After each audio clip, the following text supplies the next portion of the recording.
Sophia. So we come to an end of the talks by our speakers. We'll make the house open for question answer session. So if you have any questions, you can ask any one of our speakers.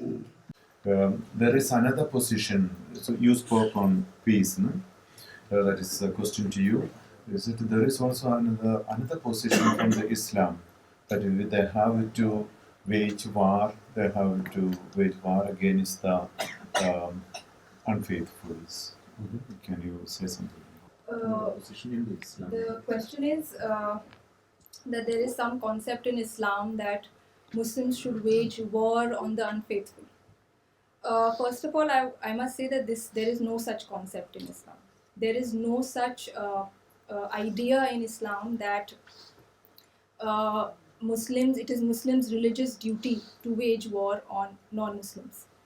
As Razia has explained very well, war can be done in only one circumstance, and that is when a Muslim state experiences aggression from another state. Muslims are not allowed to even go and do aggressive war. So there is no concept of holy war in Islam. It's very important to understand. There is no such holy jihad which they have to do for the sake of religion.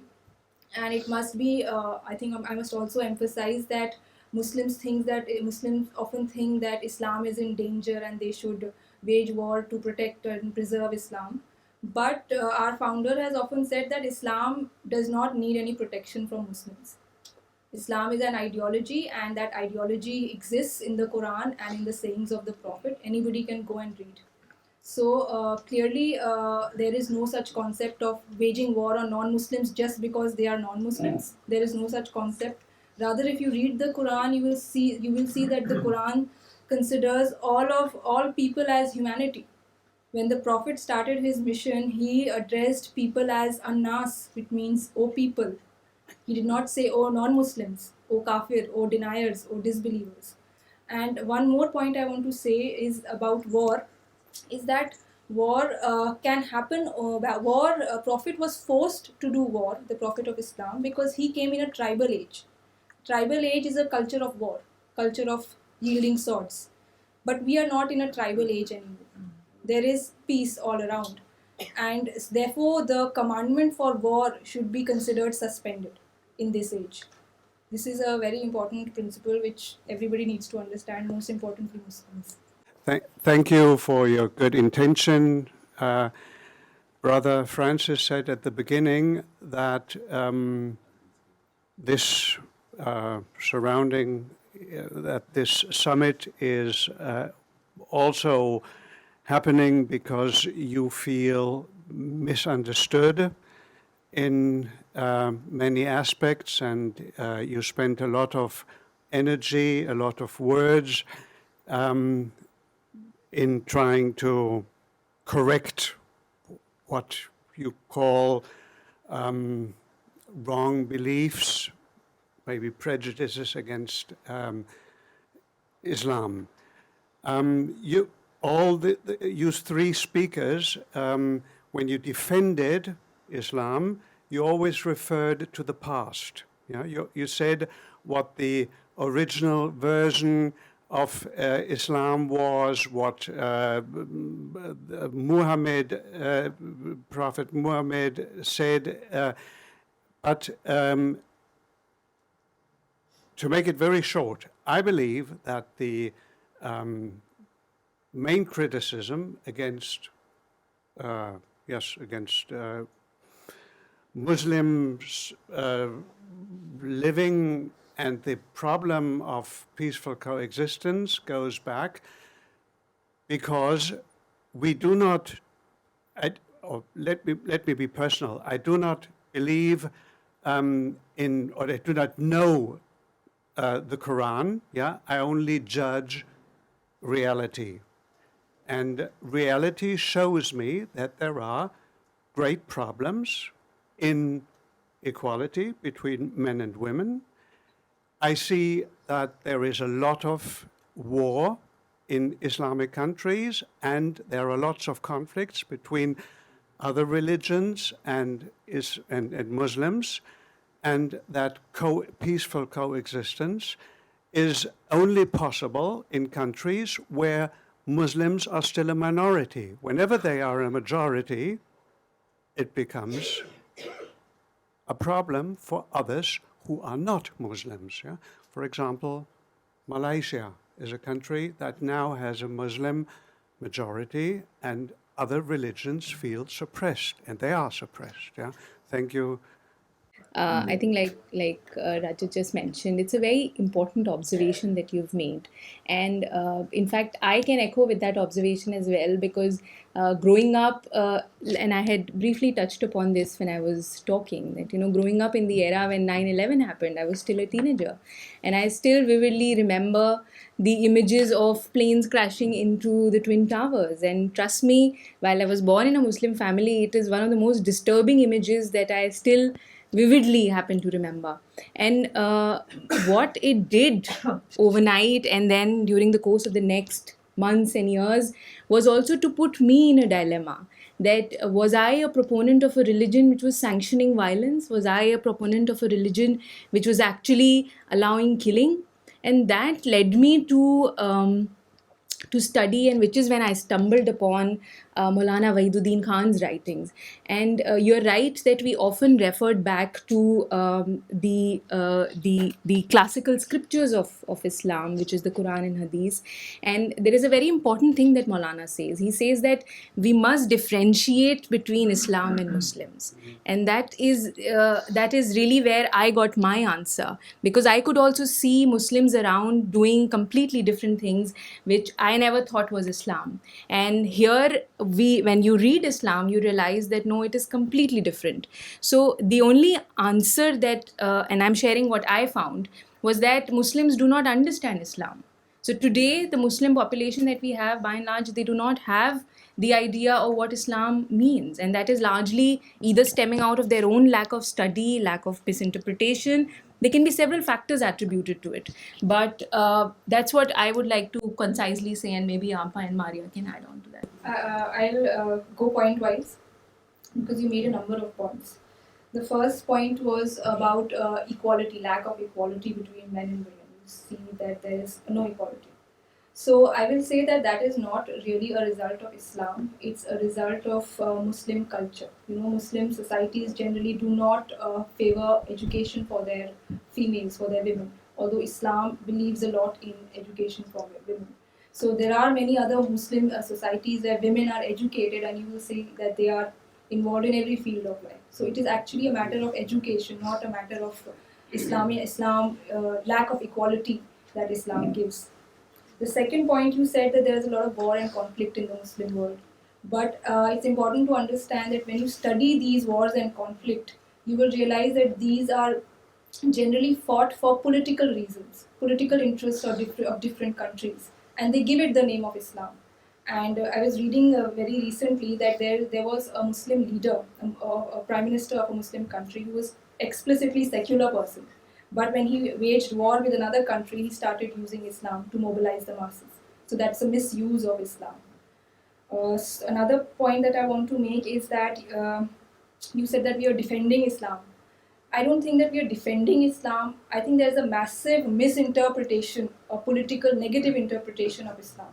Since you live in the Western country, you would know that there are so many Muslims who go about giving hate-filled, inflammatory speeches against the West, and they radicalize the masses, the Muslim masses. So what we as an organization are trying to do, we are trying to counter that. We are trying to give them a positive spiritual interpretation of Islam. So we are doing the work of de-radicalization.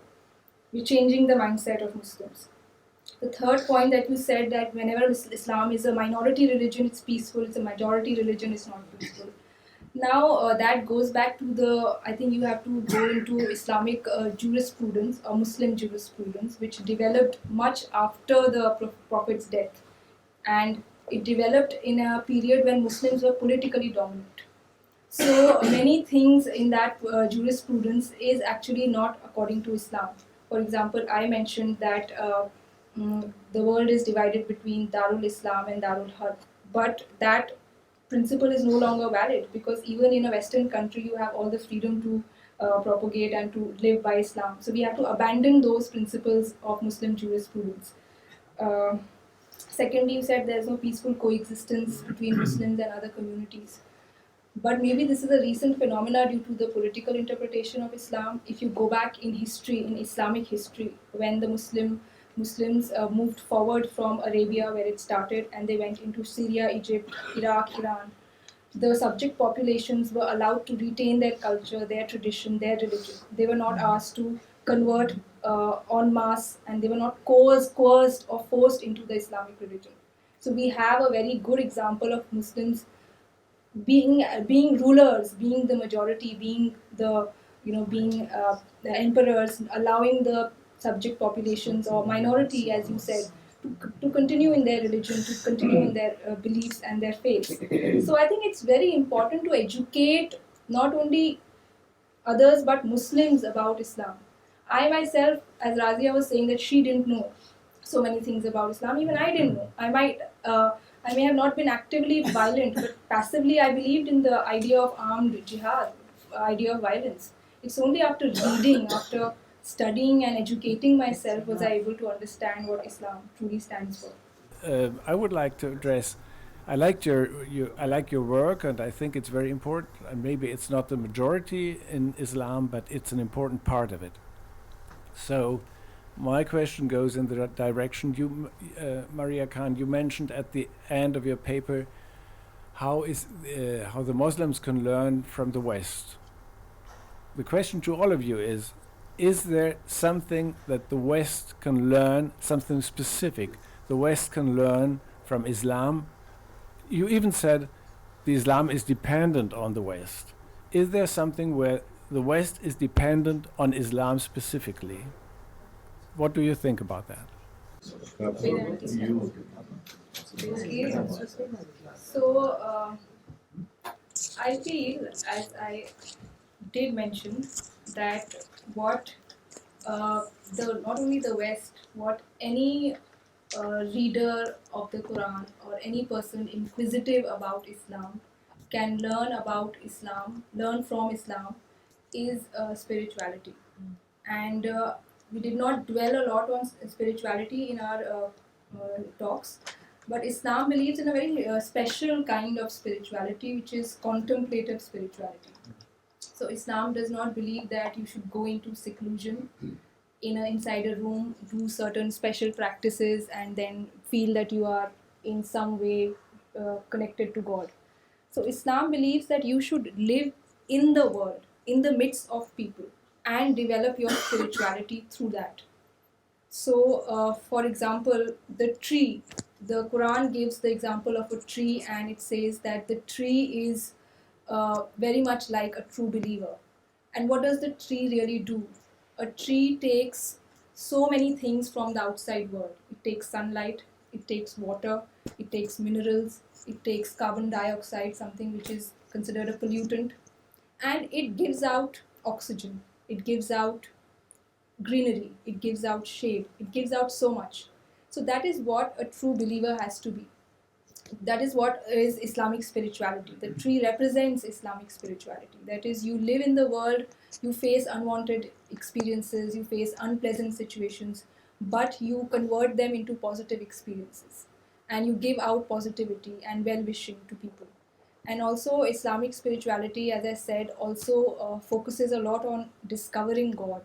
And in Islam, the word that is used for discovering God is called marifat. It means developing a close relationship with God through your contemplation in the universe. You see the vastness of the universe and discover God's majesty, see the intelligent design in the universe, discover God's wisdom, and even in your own lives, reflect on the blessings that God has bestowed on you. So all this develops a deep love for God in you, and this is what Islamic spirituality gives a lot of focus on, and this is what I feel is special about Islam. And I think if I am following Islam today, it's because of Islamic spirituality. I have got nothing to do with politics. I don't care if Islam is Islam has a political interpretation or not. For me, what is most important is that my spiritual side should be addressed, and Islam addresses that spiritual side, and that is why today I am following Islam. Let me say at first that your word impressed me a lot, and it gives me hope for the cooperation in the future. But it has a question for me: who who is the reaction about your work in the Islamic world? Who supports you and who is against you? Who is the reaction? So, I think at CPS, the journey of CPS began in 2001. And I would just say that we've only seen one direction, which is gaining friendship with people all around the world. So we started with a chapter being in Delhi, and now we have chapters all over the world. We have a chapter in US, in Africa, in Middle East, in Asia, and the interesting or the most important thing is that as we are reaching out to people, we are talking about the ideology or the true face of Islam. So just like all of you have responded so positively, and you are saying that you are doing a good work. How did this happen? It happened that you all happen to be here. We are exchanging our thoughts, our ideas of what Islam is all about. So as we are taking this through social media, through our friends like you, Father Francis, people are coming to us. Yes, I mean there have been some reactions, but those reactions are mainly from only that section which is politically motivated, or which are which have vested interest. For them, Islam is not the real criteria, but furthering their own personal interest is the criteria. So it doesn't matter to us. That's okay. That was expected. But to answer your question, so CPS started, as I said, from Delhi and has truly become, global. We've had representations not only from the civil society, but also from the governments who are following us. There are research scholars from Europe and USA who are doing researches on our founder, and they have been using his ideology by presenting papers in international academic world. Recently, somebody from Japan who had visited our founder last year, so she took 1 year to conclude her paper on the peaceful and the practical aspects of peace and how it can change the society. So we just got a mail from her last week that the paper has been published and it is available in the domain area. So yes, with God's grace, I think we are moving ahead. And I guess next year when we meet, we will have more interesting experiences to share with all of you. Thank you. That means you said who said on the woman in Islam was you? Professor Farida. Yeah, you. That's the Professor Farida Khan. You said that there is the role of the woman in Islam. There is a lot of freedom for the woman. But as your question is, but then in Christian religion also there is a lot of freedom for the woman. But how do you? Yeah, rights, freedom, and for the rights and freedom. Correct. But how do you explain the position of the woman now? Ja, kann eine Frau Imamin werden. Can a Frau, can a woman an imam? An imam, why not? So that is the, some of the rights of this woman. This is not an. Yes, a woman can lead. A woman can lead prayers when only women are praying. This is the jurist stand. Because when men are praying, then the imam should be man.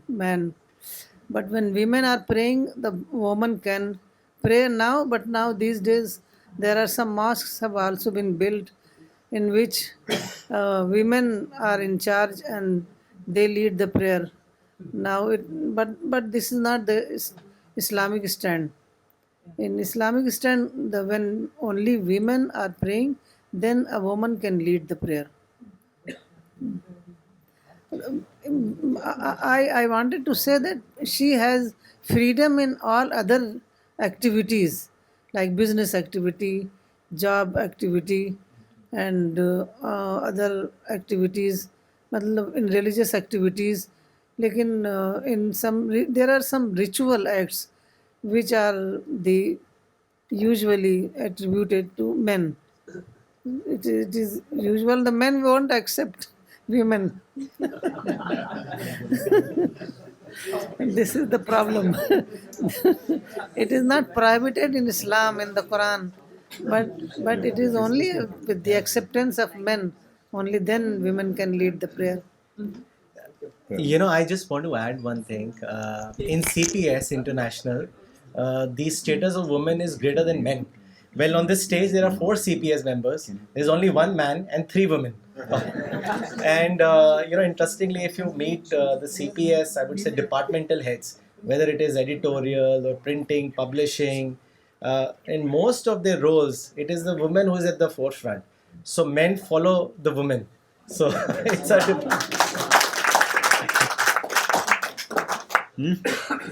Okay, so I think we've had a wonderful session with all of you. Thank you so much. I think the environment is completely spiritual, and I would like to thank Father Francis for making this possible. That we could meet all you German brothers and sisters, and special thanks to Sister Sophia and Father Harold for making us understandable to all of you. We pray and hope that you have a lovely stay in our country. You have a lot of spiritual experiences, and you get a safe journey back home. We also have, some spiritual gifts for all of you, which are outside, this room. It also contains a German translation of the Quran and other books. So yes, thank you very much.